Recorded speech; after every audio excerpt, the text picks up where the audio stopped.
Hi, my name is Gerald Manapon, and this is my final presentation for the Fall 2017 Data Visualization class at Indiana University. Economic Impacts of Destructive Hurricanes on U.S. Islands. On September 11, 1992, Hurricane Iniki, a Category 4 hurricane with max wind speeds of 140 miles per hour, hit the island of Kauai and caused $7.4 billion in damage and killed 6 people. Here is a picture of the once famous cocoa palms. The hotel first opened in January 1953 and was made famous in a wedding scene in the 1961 Elvis Presley movie Blue Hawaii. Recently, the property was bought and will be rebuilt and developed to be a brand new hotel in the Hyatt family of hotels. In September of 2017, Hurricane Maria, with wind speeds of 174 miles per hour, as a Category 5 hurricane, struck directly the island of Puerto Rico and caused $94.9 billion in damage and took 66 lives. Here we have a photo of downtown San Juan, down an avenue I once walked myself a couple years ago. And as you can see, Hurricane Maria devastated the island and basically took out power to all of its residents. To keep everybody updated as to the status of recovery efforts in Puerto Rico, the following website was put up. And as you can see, as of today, December 10th, 2017, only 56% of people have electricity in their household. Further down the page, you see other stats, including how many bank branches are open, how many ATMs are available, how many assisted dialysis centers are open, and what the status of commercial flights are, both domestic and international. And the point is, the hurricane hit Puerto Rico in September, and it is now December. And as you can see, the short-term recovery is a long process. What do you do when you want to know more about the economic effects of a hurricane? Like everyone else, you Google. And when you Google economic effects of hurricanes, as of today, you get these results, which are more about the short-term effects of hurricanes on the economy. Note the top 2 search results. So far, the consensus is that it won't cause that big of a hit to the overall economy's growth in response to Hurricane Harvey. The central bank, after a 2-day policy-making meeting, noted the harm that Harvey and Irma caused, but said it's unlikely to be long-lasting. So how do the analysts assess the economic impacts? For Morgan Stanley, the first place to look in the economic data is in the initial jobless claims. That is the weekly tally of people who file for unemployment benefits for the first time. Here you can see the spikes in the first-time claims corresponding to Hurricanes Katrina and Sandy. Also, depending on the region that is hit by the hurricane, the near-term impact on product and resource exports that play a big part in the US GDP need to be assessed. In the case of Hurricane Harvey, which hit Texas, the immediate impact on the national economy is apparent, as this figure shows a strong correlation of US exports of oil products with that of Texas. Goldman Sachs explores the relationship between natural disasters and economic data by creating a highly curated data set, running a regression model to estimate the impacts of Harvey on the US economy, and in particular the main channels of consumption, inventories, housing, and energy sector.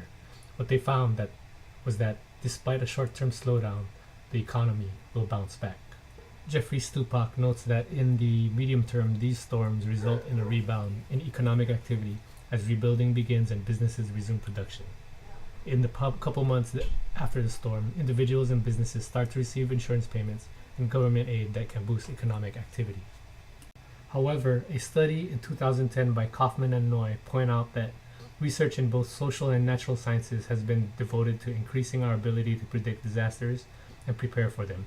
But curiously, there are few analyses of their ex-post economic impact. The key term here is ex-post, meaning based on actual results rather than forecasts. Kaufman and Noy looked at the unemployment rate in Kauai in comparison with their control group Maui, and in this figure shows the unemployment rate in Kauai and Maui around the time Iniki hit. The unemployment jump to about 70% can be directly attributed to Iniki. What's especially impactful is that it took Kauai almost 7 years for it to recover back to pre-Iniki unemployment levels. In this figure plotting resident population, note that both islands generally follow the same trajectory starting in 1970. However, when Iniki hit in 1992, Kauai's trajectory leveled off for about 7 to 8 years. Even after the population rate started to increase, it never reached its previous trajectory. They emphasize that in the sense, Kauai seemed to have permanently lost about 10% of its population. In this figure for tourist arrivals, note the high correlation between the two islands, except for when Iniki hit and for a period of 7 years after that. Most importantly, note that Kauai's tourism-based economy only recovered to near pre-Iniki numbers almost a decade after Iniki hit. In their last figure, Kaufman and Noi visualized the amount of U.S. government funds transferred to the counties of Kauai and Maui. The emphasis here is that despite the spike in recovery funds sent to Kauai County, $450 million, it took 10 years for the economy of Kauai to recover. In our analysis, we used the OUI dataset to visualize the initial jobless claims at the national level. The green dashed line is when Iniki hit. Here we note that the slight bump in the number of initial unemployment claims. Since we're using Bokeh to visualize the dataset in the Jupyter Notebook, we can zoom in on that bump to better estimate the delta after Iniki hit. In this figure, the zoomed in view, we can see that about 11,000 initial unemployment claims were filed nationally a week after Iniki hit. Using the data.hawaii gov dataset for monthly unemployment rate from Kauai County, we can filter for the rows that show the change in the number of unemployed workers in the months before and after the hurricane. Note that in the table, there was a downward trend in the number of unemployed civilians up until the month of October, in which that number suddenly jumped up 4,500 points from the previous month. Taken in conjunction with the national numbers for initial unemployment claims, about 40.9% of those 11,000 claims came from Kauai after Hurricane Iniki hit. In this figure, we plot the data Hawaii Gov dataset for monthly unemployment rate for Kauai County to validate what we saw with Kaufman and Noi. Note that the dashed green line is when Iniki hit. We do now the same thing using the U.S. Bureau of Labor Statistics dataset for unemployment rates in Puerto Rico. Notice that the dashed green line is when Hurricane Maria hit. As of this writing, the Puerto Rico unemployment dataset from BLS currently only goes through October 1, 2017, and the data point for September was actually set to not available, so it was thrown out for the visualization. The timing of our study seems to be a bit too soon after Maria hit, as there is missing data for September and the October numbers are too low. According to Gurney, the Department of Labor in Puerto Rico reopened its offices on October 6, and at least 10,000 people have applied for unemployment benefits through to the time of the writing.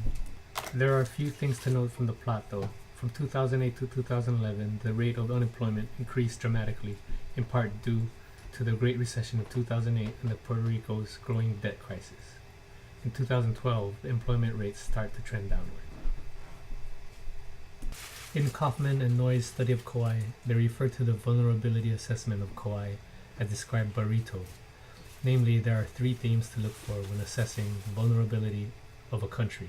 Kauai and Puerto Rico are not countries, however the general themes remain. Diversification of export products and market destinations. Regions with a large export sector will generally be less vulnerable to disasters because the demand markets for products will presumably be unaffected. At the same time, an economy with less diversified set of export products is generally more vulnerable to external shocks.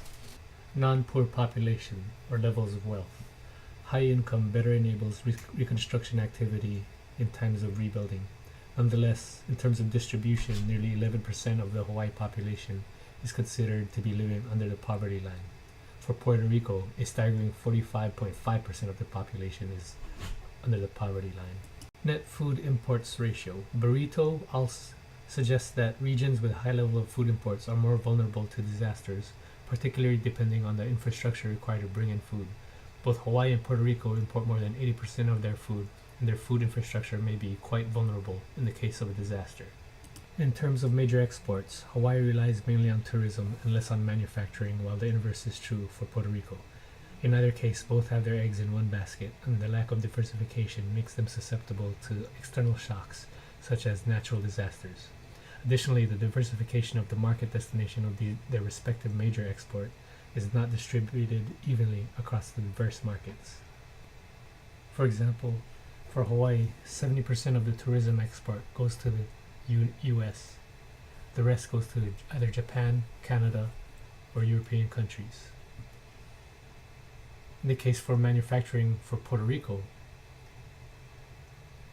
75.1% of the exports of pharmaceuticals and chemicals go towards the US, and the rest are sent to Belgium, Netherlands, Spain, and Austria.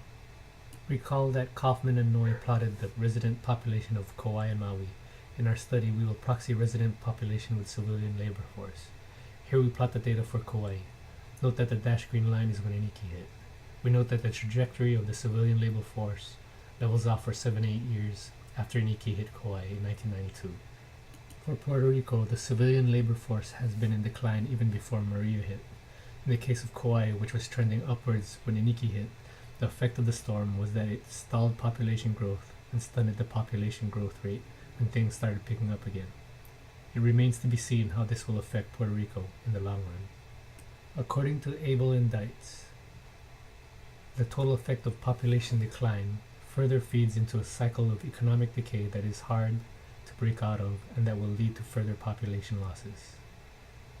The long-term effect of Maria is that it caused approximately 100,000 people to migrate out of Puerto Rico, and possibly more in the coming months, which further fuels the cycle of economic decay that the Commonwealth had already been experiencing.